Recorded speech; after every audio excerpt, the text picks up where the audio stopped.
말씀을 보겠습니다. 오늘 말씀은 신약성경 132쪽 누가복음 21장 7절에서 13절의 말씀을 제가 한 절, 여러분 한 절 교독합니다.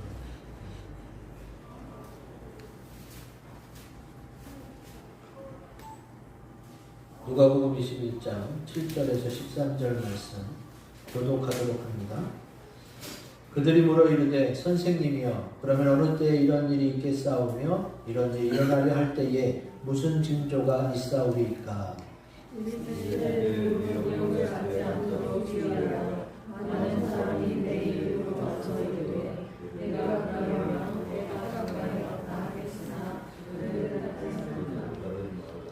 난리와 소요의 소문을 들을 때에 두려워하지 말라. 이 일이 먼저 있어야 하되 끝은 곧 되지 아니하리라.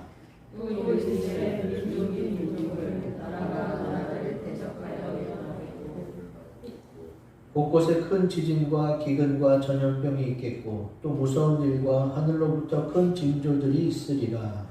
이 모든 문제는 내 이름으로 말미암아 너희에게 손을 내어 박해하며 혈안과 옥에 넘겨주며 임금들과 집권자들 앞에 끌어가려니와 이 일이 도리어 너희에게 증거가 되리라. 아멘. 기도하겠습니다. 오늘도 살아 역사하시는 주님, 여러 가지 안 좋은 상황과 핍박 가운데서도 주의 날 주님 앞에 나와 예배드리는 주의 사랑하는 영혼들을 긍휼히 여겨주시고 복에 복을 더하여 주시사 오늘 주시는 생명의 말씀, 능력의 말씀으로 믿음이 소성되게 하시고 더욱 담대히 주 예수 그리스도를 믿는 사람으로서 이 험한 세상을 살아나갈 수 있도록 인도하여 주시옵소서. 주 예수 그리스도 성령의 역사로 말미암아 귀한 생명의 말씀을 깨닫게 하시고 이 말씀대로 살아서 많은 열매를 맺으며 우리 하나님 아버지를 기쁘시게 할 수 있는 저희 모두가 될 수 있도록 오늘 이 시간 주장하시고 역사하시고 함께하여 주시옵소서. 말씀으로 주관하여 주시는 우리 주 예수 그리스도의 이름으로 간절히 기도하였습니다. 아멘. 우리 주신 말씀 제목을 가지고 한 번 더 인사할까요? 주님 오실 때가 가까웠습니다. 인사드리겠습니다. 마라나타, 우리 주님 오실 때가 가까웠습니다. 유튜브에서 발췌한 동영상을 잠깐 보고 계속 이어가도록 하겠습니다. 우리가 읽은 말씀과 함께 그동안 세계 각국에서 일어난 많은 징조들을 짧게 정리한 동영상이었습니다. 특별히 이런 소식을 듣지 않는다고 하더라도 여기 계신 분들도 세상 돌아가는 것이 심상치 않다고 분명히 느끼셨을 겁니다. 그거는 우리만 느낀 게 아니라 전 세계 사람들이 느끼고 있고 또 그렇다면 어떻게 해야 될 것인가 하는 생각을 하게 만듭니다. 하나님 말씀 성경은 지금 우리가 당면하고 있는 상황들을 종말의 징조로 보고 재난의 시작이라고 말하고 있습니다. 지금 우리가 처해 있는 코로나19 바이러스 상황, 일주일 전에 보시면은 일주일도 넘었군요. 지금 전 세계적으로 총 감염자 수가 1000만 명이 넘었고 누적 사망자 수는 50만 명이 넘었습니다. 그런데도 아직 안 끝났어요. 지금은 방역이 잘 되는 편이라서 우리나라가 하루에 이제 수십 명 정도 감염되는 정도가 되는데 다른 나라는 굉장히 막 확산되고 커져가는 피해가 전 세계적으로 있기 때문에 코로나19 바이러스가 다 잡힐 때는 도대체 얼마나 많은 사람이 죽을지 또 확진이 될지 아직 가늠이 안 될 정도입니다. 얼마 전에는 이 중국 우한에 코로나 바이러스가 시작됐는데 거기 또 이제 홍수가 났어요. 그래서 350만 명 정도가 그거로 인해서 피해를 받고 이거 보시죠, 사진에 지금 이렇게 높이 솟아 있는 정자가 지금 거의 다 잠겨서 사람들이 배 타고 움직이고 그런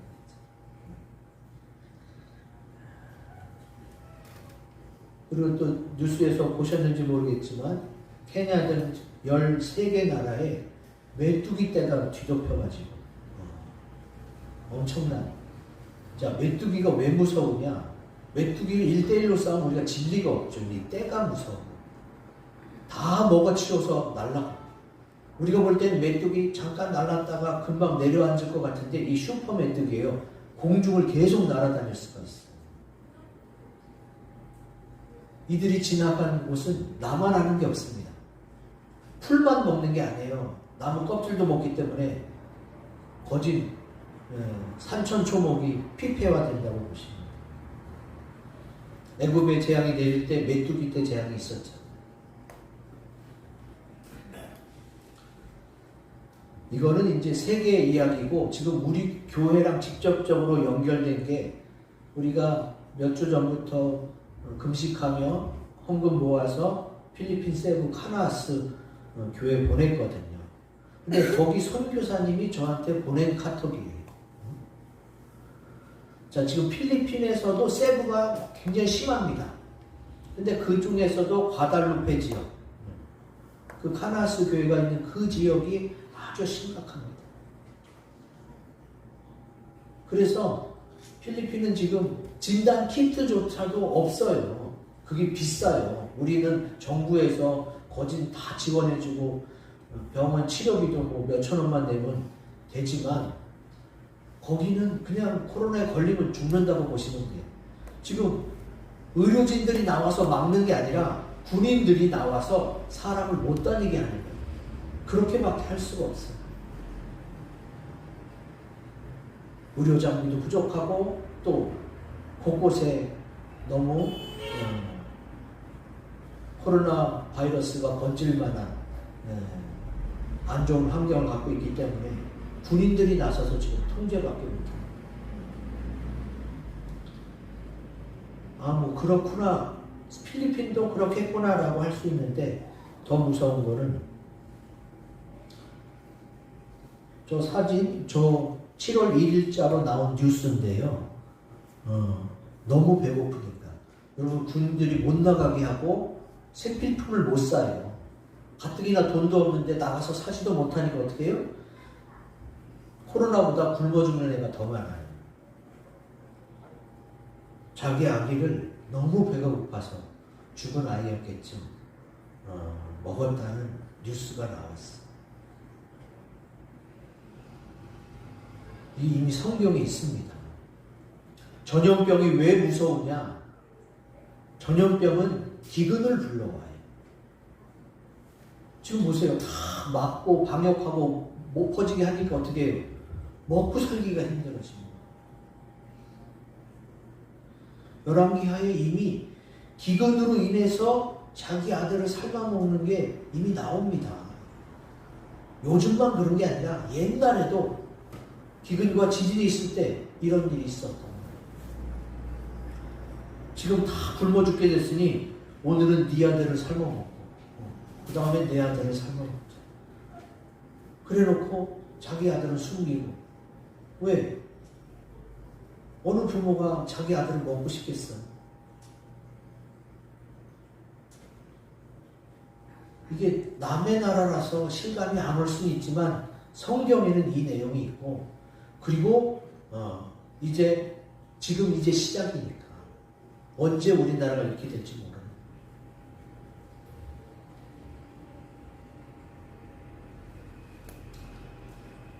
자, 이런 상상도 못할 무서운 재난과 기근, 지진이, 전염병이 우리 일상생활에 이미 침범해 있어요.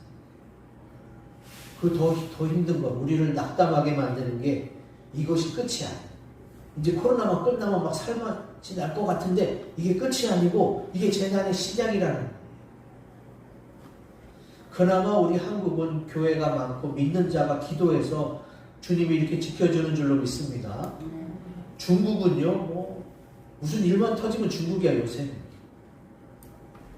워낙 우상 숭배가 심하고 또 사회 간접 기반 재산이 잘 안 돼 있어서 그래요. 그러나 전 세계적으로 지금 재난이, 환란이 다가오고 있기 때문에 믿는 자들은 어떻게 해야 되느냐? 성경은 이미 이럴 줄 알고 우리에게 알려주고 있습니다. 재난의 징조가 있을 때, 재난의 시작이 됐을 때에 성도가 어떻게 해야 되는지 우리 굵은 글씨 같이 읽어봅니다. 시작. 믿음으로 인내해야 합니다. 아멘. 오늘 본문 말씀은 이제 13절까지 봤지만 17절에서 19절에 이런 내용이 나옵니다. 또 너희가 내 이름으로 말미암아 모든 사람에게 미움을 받을 것이나 너희 머리털 하나도 상하지 아니하리라. 왜? 주님이 지켜주니까. 그러니까 너희의 인내로, 너희가 오래 참음으로 믿음을 지켜서 너희 영혼을 구원받으려는 거예요. 자, 우리가 본 성경 말씀 누가복음 21장인데 21장에 네 가지로 세상 끝날의 징조를 말씀하고 있습니다. 첫째, 거짓 선지자와 거짓 그리스도의 출현. 둘째, 난리와 소요의 소문. 셋째, 자연계의 대이변. 홍수, 지진, 메뚜기 때, 그리고 지금 성도들에 대한 핍박. 지금 보세요. 딱 그런 상황이에요. 지금 지난 금요일 날에 시작된 이 교회 방역 수칙, 지금 교회만 더 많이 그러고 있어요. 이거 안 믿는 자들도 너무 편파적이다라고 얘기하고 있어요. 자, 그럼 이런 소문을 들었을 때 주님은 두려워하지는 말아라. 왜? 이 일이 먼저 있어야 하되 끝은 곧 되지 아니하리라. 지금 재난의 시작이라는 건 뭐예요? 지금이라도 빨리 깨어서 준비하라는 거예요. 좀 있으면 도착하고 당도하니 이제 지금이라도 빨리 정신을 차리고 깨어서 준비하라는 거죠. 아직 환란으로는 넘어가지 않았어요. 재난의 시작 단계니까 완전 종말은 아직 아니기 때문에 이 짧은 시간만이라도 우리가 준비하자는 거죠. 그럼 그때까지 우리는 인내해야 돼. 정부가 편파적으로 기독교만, 교회만 탄압하고 박해할지라도 인내해야 합니다. 그럼 왜 그럴까요? 우리나라뿐만이 아니라 전 세계적으로 마귀의 영향을 받아서 그래요. 그래서 교회를, 그래서 그리스도인들을 핍박하고 있는 거예요. 사실 왜 우리 교회가 이런 대우를 받아야 돼요? 우리 얼마나 열심히 방역에 동참하고 협조하고 또 기독교가, 교회가요, 코로나 대응 지원에 가장 많이 앞장서서 많이 지원해 줬어요. 여러분 뉴스 보면 아시잖아요. 자, 지금 기독교계에서는 지금 이러한 것들을 다 홍보자료. 왜? 우리가 정부의 방침을 핍박을 받지만 그래도 따라주는데 잘못된 거는 잘못됐다고 말은 해야 되는 거예요. 그냥 무조건 참고 무조건 가만히 있으면 되는 게 아니에요. 사회라는 게 그렇지 않습니다.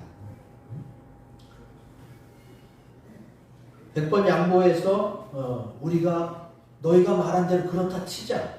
그런데 주일 되면 출석 성도로 감염된 수는 0.0051%예요. 그런데 이제는 예배 말고 모든 모임, 성가대, 찬송, 통성 이런 것도 못하게 하잖아요.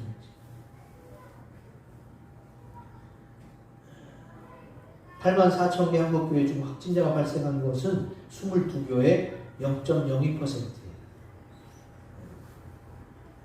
이거 다 읽어드릴 수는 없지만 어쨌든 박양호 장관이 종교계 15일간 강화된 사회적 거리두기에 동참을 많이 해줘서 너무 감사드립니다. 고 박원순 시장도 어떻게 했어요? 한국교회가 적극적으로 대응하고 협조해준 결과 생활방역 단계로 넘어갈 수 있었다. 교회와 기관에 감사하다. 교회가 정부가 하는 일을 적극적으로 협조하고 지원도 많이 했단 말이에요. 근데 돌아온 건 뭐예요? 공정하지 못한 처사예요. 여러분 이태원 클럽 난리 났을 때 어떻게 했어요? 그때는 인권 보호를 막 얘기해. 근데 교회는 왜 그래요?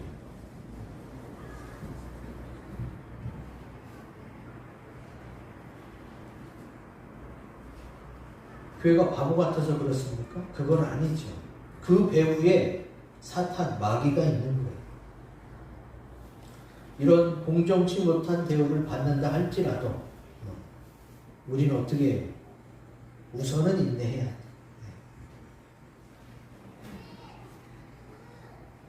왜냐하면 이제 마지막 때는 뭐예요? 성경에 있는 대로 그대로 다 되고 있어요. 이제 마지막 때는 정말로 짐승의 표 666을 찍게 됩니다. 이미 비슷한 게 나왔어요. 베리치클에서 인체에 이식하는 거. 이물감도 없이 이제는 카드를 안 갖고 다녀도 돼. 우리나라만이 아니라 전 세계에 내 인식 코드가 있어서 그걸로 다 해결이 됩니다.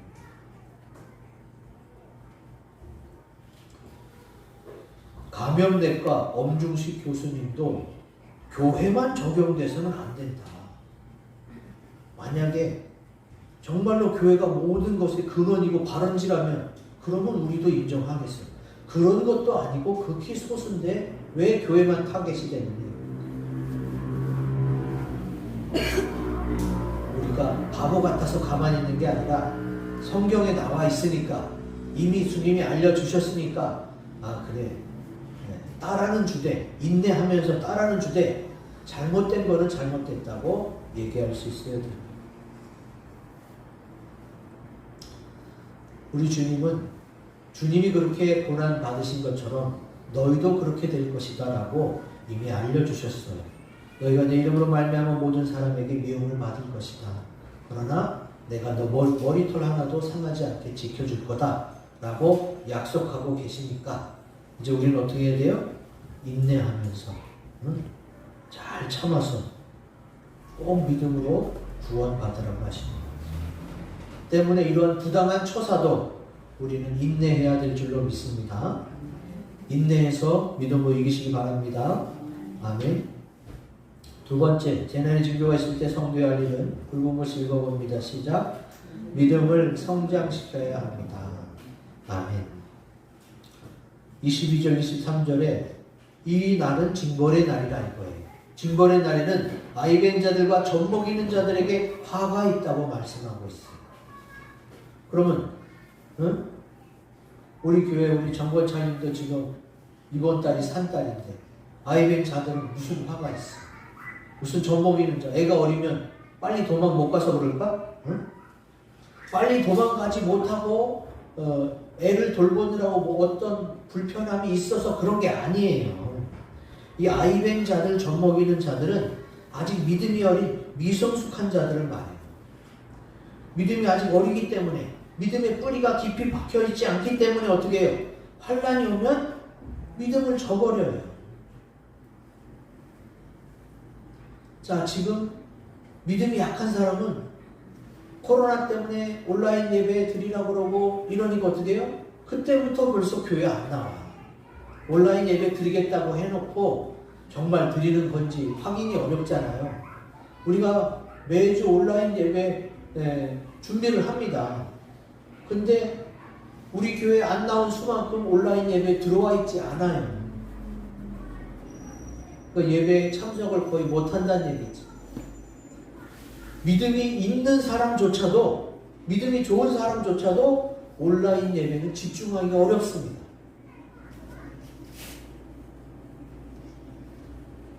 그러니까 아이벤, 그러니까 아직 태신자를 말합니다. 태신자. 이제 교회 한 번, 한두 번 왔다 갔다 해서 믿을까 말까 한 아직 낳지 못한 자.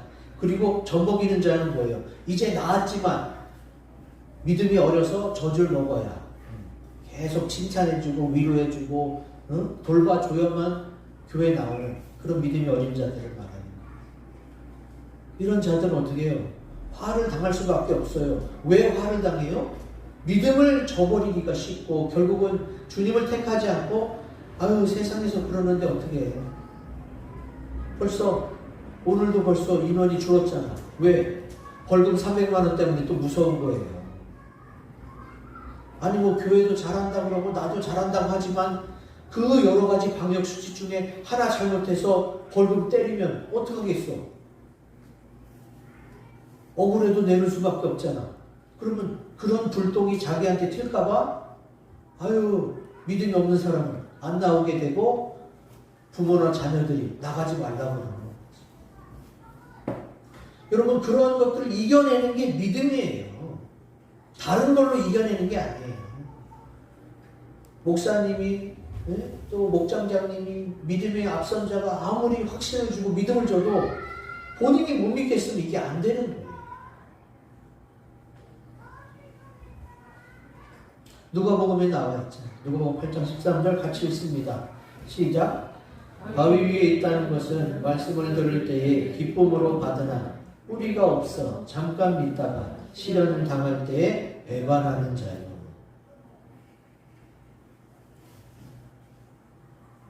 우리가 믿음을 지키지 못하면 예수님을 배반하는 게 되는 거예요. 예수님은 이미 나를 위해 십자가에 피 흘려 돌아가셨어요. 내 대신 죽어서 내 대신 지옥 갈 사람을 건져내신 거예요. 근데 내가 그 은혜를 받고도 그것을 믿음으로 고백하고 지키지 못하면 주님을 배반하는 게 됩니다. 그래서 믿음이 약하고 어리면 믿음을 저버리기가 쉽고 결국은 배반자, 배신자가 됩니다. 웬만한 사람은 세상에서 배신자, 배반자 그런 소리 잘 안 듣습니다. 그래서 자기가 배신자라고 생각을 못해. 그러나 예수님께 생각해 보세요. 예수님께 그런 큰 은혜를 받고도 예수님은 우리가 많이 배신했거든요. 제가 목사지만 저도 예수님을 배신하는 행위를 많이 했었을 거예요. 그러나 다시 주님께 나오고 다시 믿음으로 살려고 노력하면 주님께서 그걸 받아주시는 거죠. 주님은 성경 말씀에 분명히 재난과 환난, 종말의 때를 알려주셨어요. 이미 기록된 말씀 있잖아요. 근데 믿음이 어린 사람들은 교회가 박해를 당하고 어려움이 찾아왔을 때 그걸 이겨낼 만한 믿음이 없어서 좌절하게 되고 교회를 떠나게 되고 임박한 진노와 징벌을 받을 수밖에 없습니다. 그래서 아이벤 자들과 젖먹이는 자들에게 화가 있다. 베드로서 3장 18절 같이 읽습니다. 시작. 오직 우리 주 곧 구주 예수 그리스도의 은혜와 그를 아는 지식에서 자라가라. 영광이 이제와 영원한 날까지 그에게 있을지어다. 아멘. 주님은 분명히 성경 말씀에 예배만 잘 참석하면 된다 이런 말씀 없습니다. 그를 아는 지식에서 자라가라고 그랬어요. 너희 믿음이 계속 성장해야 된다고 했어요. 왜? 안 그러면 뿌리가 박혀서 견고해지지 못하고 휙 날아가 버립니다. 지금 이 세상, 지구상이 돌아가는 상황, 또 지금의 이런 환경, 이런 걸 볼 때, 아, 정말 종말이 오는구나, 오겠구나, 라고 생각했다면, 이제부터라도, 지금부터라도 열심히 믿음이 자라도록 성경을 읽고, 묵상하고, 공부해요. 감사하게도 어제부터 우리 서건철님이 부부 성경 공부를 시작했어. 그분이 재난의 시작이구나, 종말이구나, 이걸 깨달아서 시작한 것 같진 않아요. 그냥 아내의 권유를 그냥 또 어떤 마음의 감동을 시작했을 것 같은데 지금 성경적인 상황에서는 지금이라도 빨리 믿음이 자라야 돼. 왜? 주님은 분명히 성경에 얘기하고 있거든요. 내가 이럴 때까지 읽는 것과 권하는 것과 가르치는 것에 전념하라. 이게 읽는 것, 권하는 것, 가르치는 게 뭐가 중요해요? 너의 믿음이 자라야 된다는 거예요. 어떠한 환난과 어려움이 있어도 믿음을 지켜서 구원받을 수 있도록 너의 믿음이 자라야 된다. 자, 여러분, 지금 성경 공부 못하게 하고 찬송과 기도까지도 못하게 하는데 설교만은 듣도록 하잖아요. 이게 마귀의 전략이에요. 예배 드리고 그나마 설교는 듣게 하는 걸 감사한 일일지도 있지만, 자, 성경에 뭐라고 써 있어요? 아모스 8장 11절 같이 읽습니다. 시작.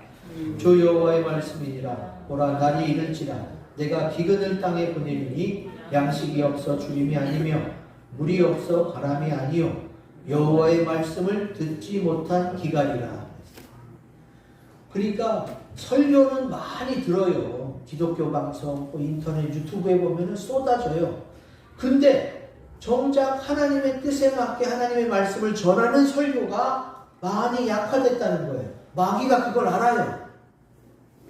오늘날 한국 교회의 많은 목사님들의 설교를 들어보세요.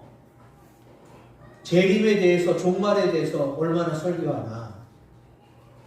10% 미만이에요. 지금 이러한 때에도 10% 미만이에요. 맨날 축복 얘기하고 잘 먹고 잘 사는 거, 성공에 대해서 설교하고 있어요. 주님이 뭐라고 그랬어요? 때를 따라 양식을 나눠줄 자가 어디 있느냐 그랬어요. 지금 미국 교회 80% 이상의 목사님은 재난의 시작이라고 공포했어요. 지금. 근데 아직도 한국 교회는 축복 타령을 했죠. 자기 잘 먹고 잘 사는 것만 지금 생각하고 있어요.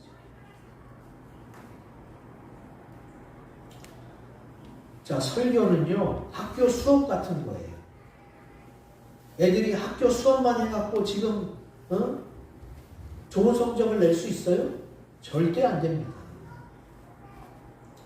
개인적으로 자기주도 학습을 하거나 학원에 다녀야만 학교 교육을 따라갈 수 있고, 제대로 성적을 낼 수 있고, 이해할 수가 있어요. 이 성경 공부와 찬송, 개인 기도가 바로 뭐예요? 그게 바로, 학원 다니는 것 같고 자기주도 자기 혼자서라도 공부하는 것과 같은 거예요. 여러분 지금 주일 예배, 주일 오후 예배, 수요 기도회, 금요 기도회 다 참석한다고 해도 여러분 믿음 자라기 어려워요. 왜? 내가 매일 30분, 1시간 이상 말씀을 묵상하고 기도하는 주님과의 시간을 갖지 않으면 믿음이 유지되기 어려워요. 왜? 복잡한 세상 가치관으로 범람하고 있기 때문에 오늘날 예배 참석만으로는 믿음 지키기가 어려워졌습니다. 그나마 우리 교회는 이렇게 코로나로 인해서 온라인 예배를 드리고 또 제약이 있어도 그래도 참석자가 많은 이유는 뭐예요? 하나님의 은혜로 미리 성경 공부를 다 해놨기 때문에 그런 줄로 믿습니다. 성경 공부를 하신 분들이 고백을 해요. 내가 예배에만 참석해갖고는 이런 걸 몰랐는데 공부를 해보니까 말씀을 묵상하고 읽다 보니까 이렇게 됐군요. 알게 됐다고. 믿음이 자랐다고.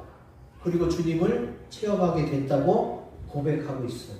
그게 우리 교회만 그러겠어요? 어느 교회든 다 마찬가지죠. 또 하나, 설교는 30분, 길어야 40-50분. 그리고 대중설교이기 때문에 설교 갖고는 참 믿음을 유지하기 어려워요. 그러나 성경 공부는 그 사람과 1-2시간 이상 깊이 들어가기 때문에 거기서 깨닫고 거기서 이해가 되고 거기서 믿음이 자라는 거예요.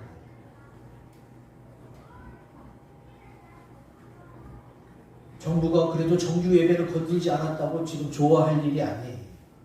마귀는 이미 알고 있어요. 오늘날 한국교회에 증거되는 설교 가운데 예수 그리스도가 많이 없구나. 설교 정도는 들어도 되겠구나. 이미 알고 있습니다.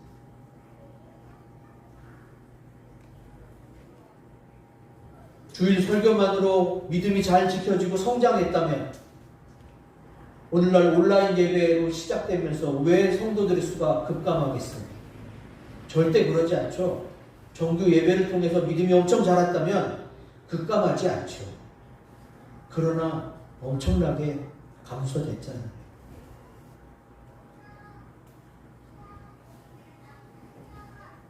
여러분 깨어 있어야 됩니다. 깨어 있어야 이게 마귀의 전략인지 알아요. 안 그러면 그냥 다 넘어가는 거예요.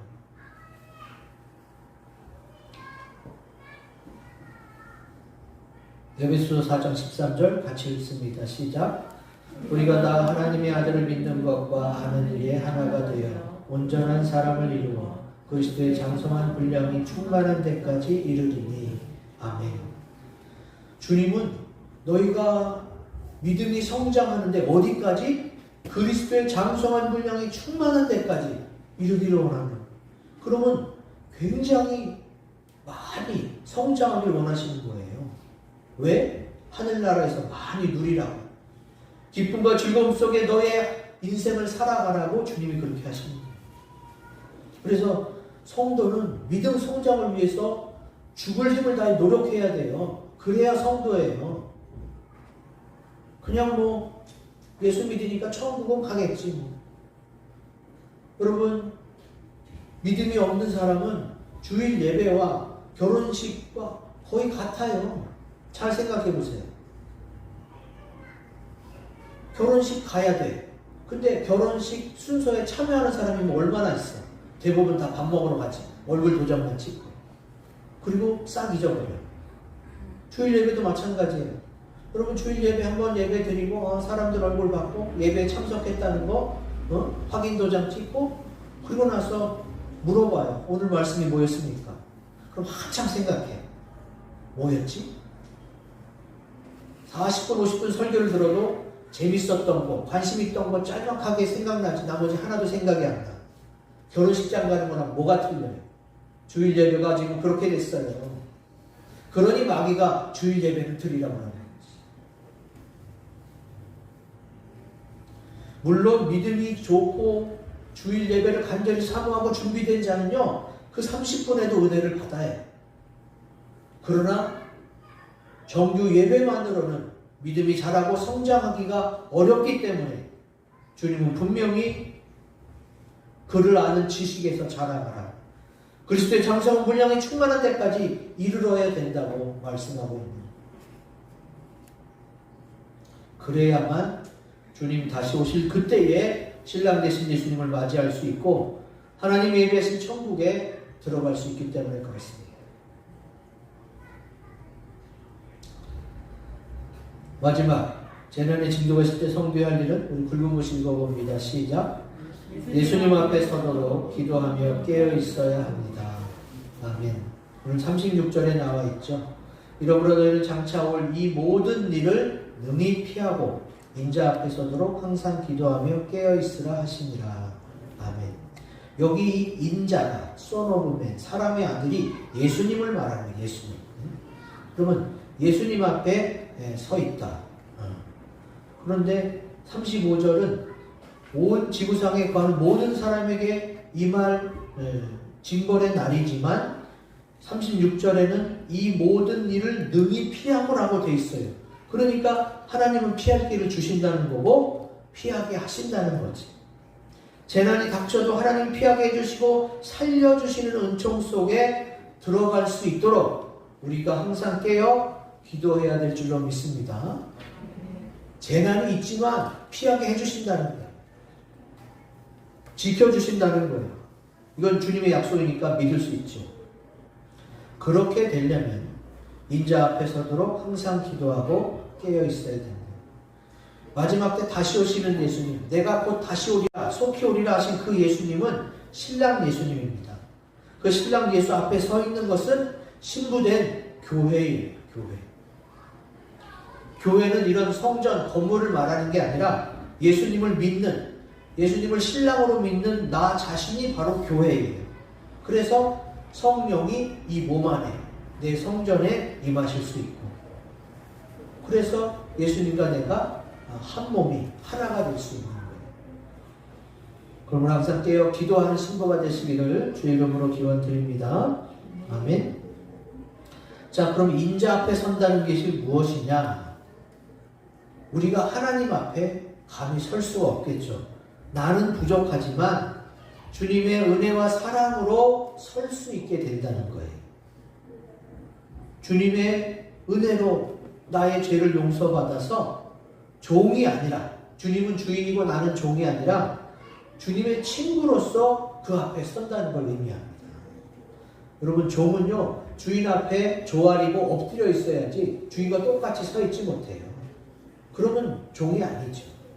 그런데 주님은 요한복음 15장에 이미 약속하고 있잖아요. 너희가 내가 명하는 대로 행하면 곧 나의 친구라. 이제부터는 너희를 종이라 하지 아니하리니 종은 주인이 하는 것을 알지 못함이라. 너희를 친구라 하였노니. 그러니까 주님이 서 계신 것 같이 나도 그 앞에 서 있다는 건 뭐예요? 주님이 나를 동등하게 대우해 주시겠다는 거예요. 친구처럼. 종이 아니라 친구처럼 대우해 줄 테니까 같이 짠짠짠 결혼하자는 거지. 결혼한 부부는 남자 여자가 동등합니다.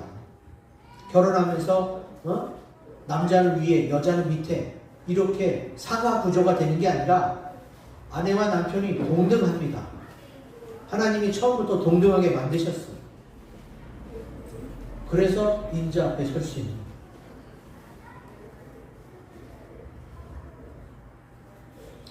그리고 요한계시록 14장에 나와 있는 그 입에 거짓말이 없고 흠없는 자들이 있어요.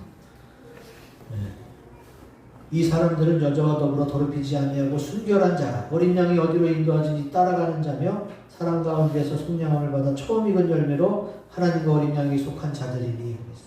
우리가 지난주 맥주 감사 주일로 예배 드릴 때 맥주 감사의 의자가 열매가 처음 익은 열매라고 했잖아요. 맥주 감사의 의미 가운데 첫 번째가 첫 열매인데 이 첫 열매가 바로 어린 양의 혼인잔치에 인자 앞에 서서 주님과 함께 결혼식한 그런 친구들을 말하는 거예요. 어린 양이신 예수님이 인도하는 곳이면 어디든 따라가는 신부가 됐을 때에 어린 양의 혼인잔치에 신랑 되신 예수님과 우리가 함께 다 들어갈 줄로 믿습니다.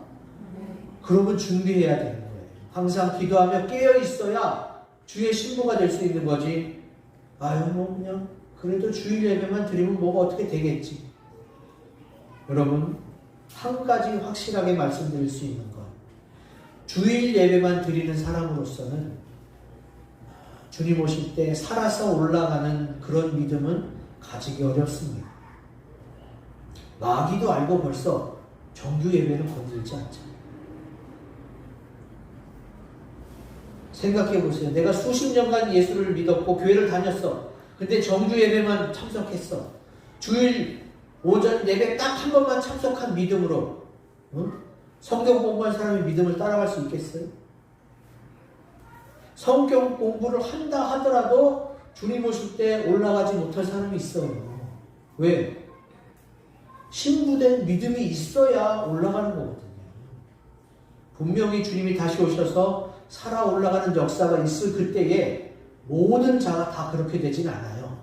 이거는 극비리에 진행될 사건이에요. 왜? 그 정도의 믿음이 있는 자만 살아서 올라가기 때문에 그렇습니다.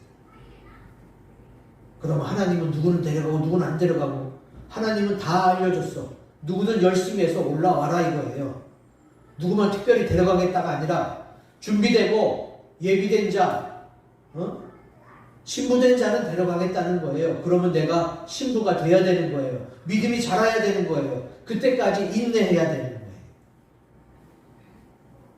그래야만 이 재난을 슬기롭게 이겨낼 수가 있는 거예요. 오늘 주신 말씀을 가지고 주님 오실 때가 가까웠으니 세 가지 기도 제목을 가지고 합심해서 기도하는 시간을 갖겠습니다.